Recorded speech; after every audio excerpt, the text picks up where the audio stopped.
So this short video is a part of multiple short videos on the topic of optimizing health at any age. So if you are in the age range of 20 to 29, this video is for you. But if you are outside of this age range, then go look for your category.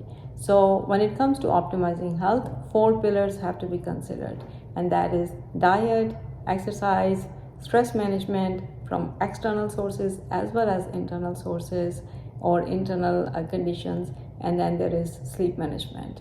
So when it comes to diet in this age category, people usually have really good metabolism and they can enjoy a variety of foods, which is great, but at the same time we need to make sure that we stay away from processed foods and junk foods and avoid all the long-term consequences of these bad foods.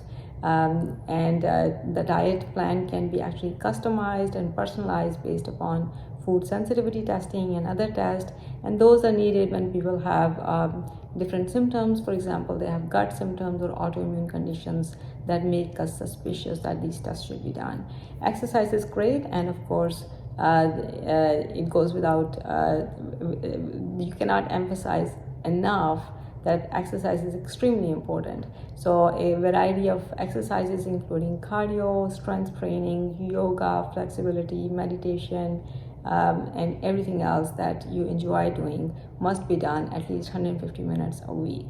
Then there is stress management. So stress comes from internal sources and external sources. So internally in the body, all kinds of different reactions are occurring. Just the process of life puts stress on us. So what do? Well, first we recognize what's happening in the body. Then we prevent any long-term problems. Typically, people in this age are very healthy, but a few things must still be looked for.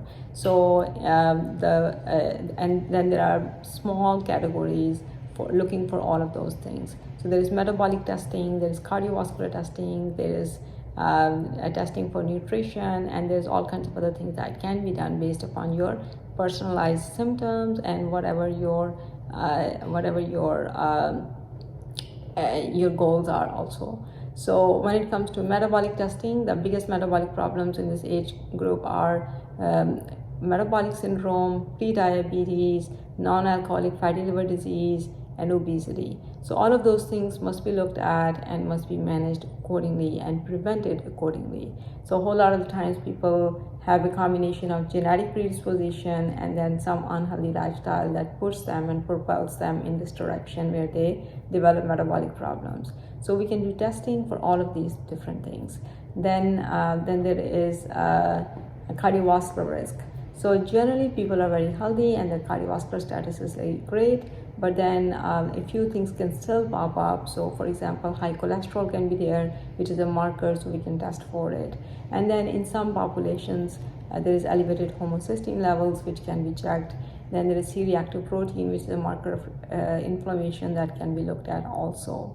Then there is nutritional testing. So that can be done. Most common nutritional problem in this age group is vitamin D deficiency, which if we test for it, we should correct it because vitamin D deficiency leads to a lot of complications.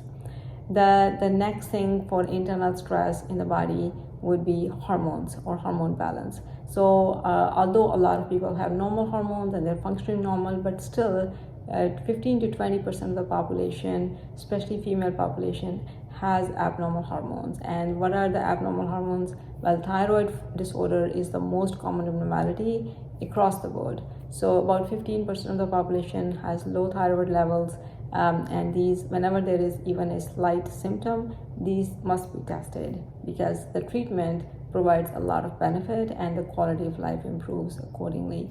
Then additional hormones that can be off balance in women would be the estrogen, progesterone, and of course even testosterone and DHEA levels. And when these are off balance, they lead to a variety of different problems, including polycystic ovary syndrome, estrogen dominance, dysmenorrhea, endometriosis, and other things. And if these are not looked at, they will not be treated. Unfortunately, more than half of the population that has polycystic ovary syndrome is undiagnosed. So, and they are just given the diagnosis of irregular bleeding and given a birth control pill, and they just go on with their life, which is not necessarily a good quality life. So we need to make sure we test for these and correct them. Men usually have normal testosterone levels in this age group, but they still can have abnormal values. About 10% of young men in this age group have low testosterone. So we need to make sure that if they have any symptoms, we test for it and correct it.